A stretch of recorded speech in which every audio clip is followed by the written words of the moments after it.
ഏഷ്യയിലെ നമ്പർ 1 ഉത്സവ ഫ്ലോട്ടുകളുടെ കുലപതി artist doctor JD Gopan German സാങ്കേതിക മികവിൽ അനുകരിക്കാൻ കഴിയാത്ത സാങ്കേതിക തികവോടെ 4 പതിറ്റാണ്ടുകൾ പിന്നിട്ട് ആഘോഷപ്പറമ്പുകളിൽ ജൈത്രയാത്രയുടെ 40ാം വർഷത്തിൽ ഒരുക്കിയ അത്യാധുനിക AI ദൃശ്യവിസ്മയം ആർട്ടിസ്റ്റ് ഡോക്ടർ JD ഗോപൻ അവതരിപ്പിക്കുന്നു സതീവിയോഗം.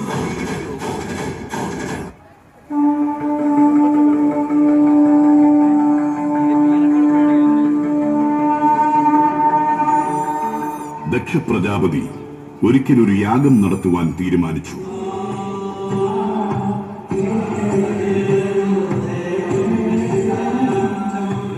യാഗത്തിൽ ദേവഗണങ്ങളെയും ഭൂതഗണങ്ങളെയും സർവശ്രേഷ്ഠ മുനിമാരെയും ക്ഷണിച്ചു. എന്നാൽ സ്വന്തം പുത്രിയായ സതീദേവിയെയും മഹാദേവനെയും യാഗത്തിൽ ക്ഷണിച്ചില്ല. ക്ഷണിക്കാതെ പങ്കെടുത്ത സതീദേവി സ്വന്തം പിതാവിനാൽ അപമാനിക്കപ്പെട്ട് ആ യാഗാഗ്നിയിൽ ചാടി ആത്മാഹൂതി ചെയ്തു. വെന്തെരിയുന്ന ദേവിയുടെ ശരീരം കണ്ട മഹാദേവൻ ക്രോധത്താൽ അലറുകയും സ്വന്തം ശിരസിലെ ജട പറിച്ച് ഭൂമിയിലേക്ക് ആഞ്ഞെറിയുന്നു. ആ ജടയിൽ നിന്നും തന്റെ ജീവാംശമായ വീരഭദ്രൻ സ്വാമിയും വീരഭദ്രയും പൂജാതരായി ദക്ഷനെ വധിക്കുന്നു.